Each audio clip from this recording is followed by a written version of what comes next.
Hey everyone, it's Lance with Christianity Minute. Welcome back to our study in Luke, episode 29. Last week, Jesus returned to Galilee to escape a possible imprisonment, just like John the Baptist. Today, Jesus is going to be reading from some scripture, and he's going to make a very bold proclamation, but as we'll see next week, there's going to be a little bit of a problem. But before I read this verse, I want to say thanks for checking out this video. Be sure to leave a like, and for more videos like this, consider subscribing to my channel. If you have any questions or suggestions for future videos, feel free to leave them in the comments section. Also, if you would like to help produce these videos, you can donate through links in the description. Alright, let's look at Luke chapter 4, starting in verse 16. And he came to Nazareth, where he'd been brought up. And as it was his custom, he went to the synagogue on the Sabbath day, and he stood up to read. And the scroll of the prophet Isaiah was given to him. He unrolled the scroll and found the place where it was written, "The Spirit of the Lord is upon me, because he has anointed me to proclaim good news to the poor. He has sent me to proclaim liberty to the captives and recovering of sight to the blind, to set at liberty those who are oppressed, to proclaim the year of the Lord's favor." And he rolled up the scroll and gave it back to the attendant and sat down. And the eyes of all in the synagogue were fixed on him. And he began to say to them, "Today this scripture has been fulfilled in your hearing." Okay, this is one of those, wait, did he just do that kind of moments for the men in the synagogue. This would have been the synagogue that Jesus grew up in. Everybody knew him. This was his hometown. It was no issue at all for him to get up, take a scroll, and read from it. I know that during our worship services, we still do that. A man gets up in front of the church, opens the Bible, and reads a pre-selected passage. Well, this is pretty much what Jesus did.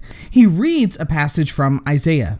Note that he reads two complete thoughts. We call them sentences today. The verses were added later so that we can reference them easier. So if it seems a little odd that the rest of Isaiah chapter 61 verse 2 is omitted, that's why, and it's perfectly okay. I'll go ahead and put that on the screen for you here if you are interested in seeing the entire verse. He could have added the next sentence, which would round out verse 3, but he chose not to. The words he speaks are extremely meaningful, especially in context of what he says next. Jesus, having just spoken in front of the congregation, everyone was still looking at him as he sat down. Before anything else could happen, though, he makes a proclamation. He says, "Today, this scripture has been fulfilled in your hearing." This is a bomb. Jesus has just made a connection that he was the Messiah, that he would be the deliverer, that he would proclaim the good news of salvation, to release the captives from the bondage of sin, and to give sight of those who are blinded from the truth, and to give the perfect gift and fulfillment of the ultimate promise to Abraham and all of mankind. The year of the Lord's favor would be the time of Christ, post the old law.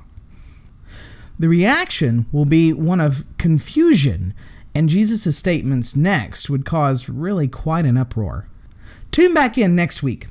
We'll finish this event in Jesus' life that will lead to Jesus' very dramatic exit as he leaves his hometown. That's been your Christianity Minute for this week. Thanks for watching. Remember, if you like this video, hit that like button and consider subscribing and sharing with your friends. I work very hard to make sure that all things said are scripturally accurate. If you have any questions or comments, please leave them in that comment section below, and I'll see you next time right here on Christianity Minute.